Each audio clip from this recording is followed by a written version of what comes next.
What's up, everybody? All that stuff that I've been talking to you about, here it is.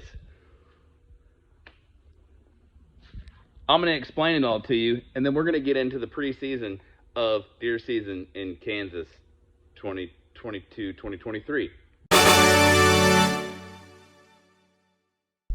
All right, so I'm filming, I think, the correct way now. I got to get back into the swing of filming correctly because I haven't filmed in a year. What I'm going to start out with is we're going to go from skin to exterior, and then I have my boots and just a couple other things. What we're going to start with is the wick layer. This wick layer is a next to skin layer. It feels like a fishing shirt, like one of those UV fishing shirts with the hoods or whatever that you can get it basically anywhere that everybody wears in the sunlight. But it is a merino wool weave.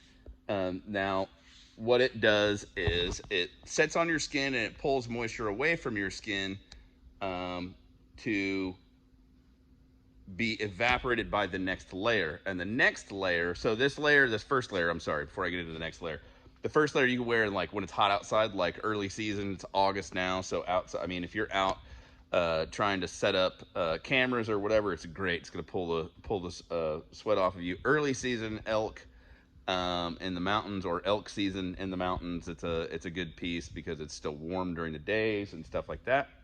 And then as it gets cold outside, you're going to add a layer. The next layer that I add is the kiln. And the kiln, I think in my last video, no, I may not have said it, but I think this is a 200 weight.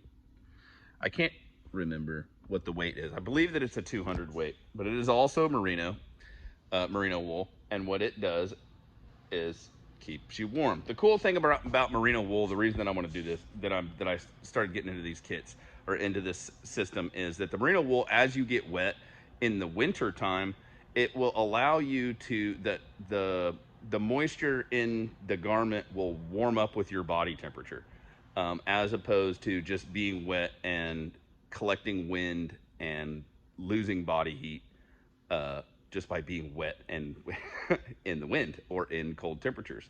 Merino wool will heat up with your body temperature. So my first layer, I do the wick. As it gets colder, I add the kiln. This pulls the sweat off your body if you're walking in. It's supposed to evaporate it between this layer and this layer.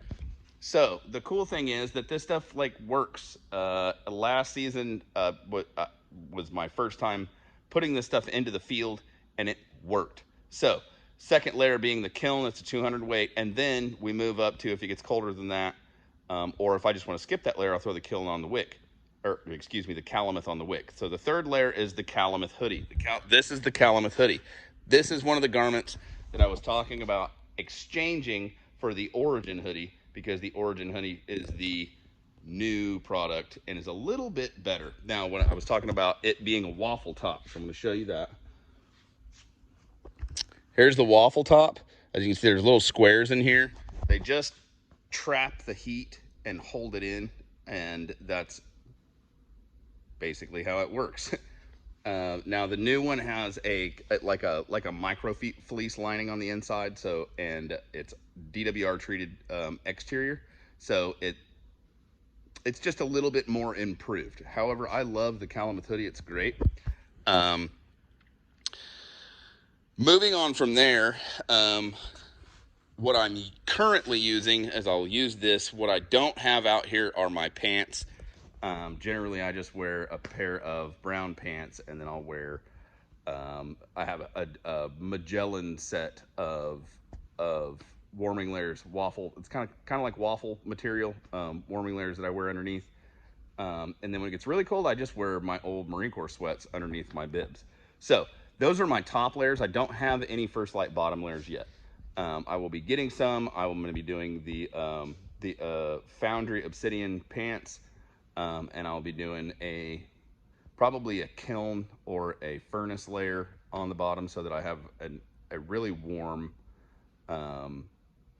warming layer for my bottoms. So when it gets really cold, this is the stuff that I was really upset about, because these are my expensive pieces. So when it gets really warm, I get into my bibs and my coat. Here are my bibs. This is the Solitude set. It zips all the way up, like you can zip them all the way off. This comes all the way up to your hip.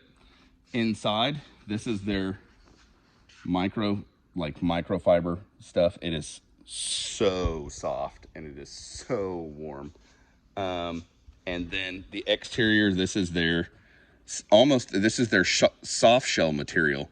That's like, it doesn't feel like any other soft shell material I've ever felt before in my life. Anyways, it has a chest pouch, then it has a what are they? Oops, dropped the phone.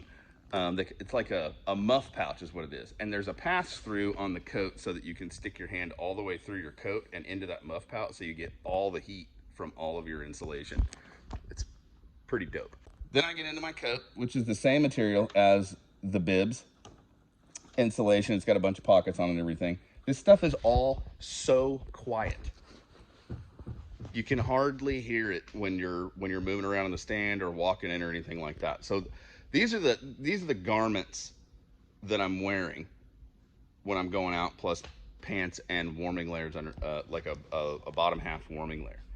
So me being excited about these new pieces that are coming out is kind of warranted, because you see all this stuff that I have over here, and I have to either carry it with me or pick what I'm going to add or delete to the system while I'm in the field. So when I have those new pieces that are coming out that bridge a couple gaps, means that I can get rid of some of this and just carry this.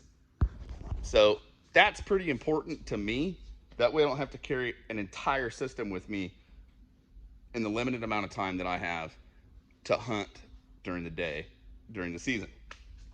So moving on from those pieces, the other stuff that I wear, this is actually the first thing that I bought from First Light. These are my gaiters. They're 100% waterproof.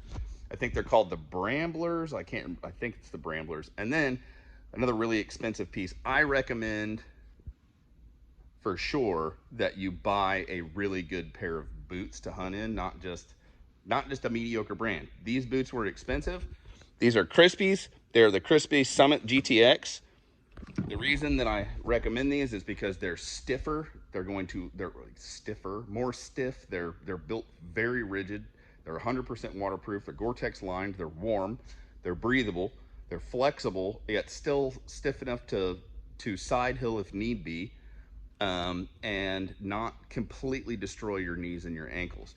You get actual support from the bottom of your foot to above your ankle with these boots for sure. But I mean, I'm not saying go buy this specific brand and this specific model of boot or whatever. I'm just saying spend some money on some boots that are going to take care of your ankles. You never know what's going to happen, and you never know when you're going to need to like actually climb something.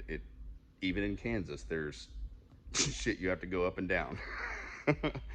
And then the last thing that I have out here is my bino harness. Obviously binos, and I keep, what is this thing? The wind, the for where my scent is going. Anyways, so that's basically my whole kit that I've been talking about in the last few videos that I've shot. So moving on from here, I think later on this afternoon when I get done working, we might go out and check out a couple properties that I need to get set up on and start figuring out for this season. So we might be able to get something on the ground. Thanks for watching, everybody. Like and subscribe, and stay tuned for more. I'm just gonna make the scouting video a second video, and I'll just publish 2 videos relatively quick to each other. Anyways, thanks for sticking with me, guys. Hope you guys have a good day. Talk to you later.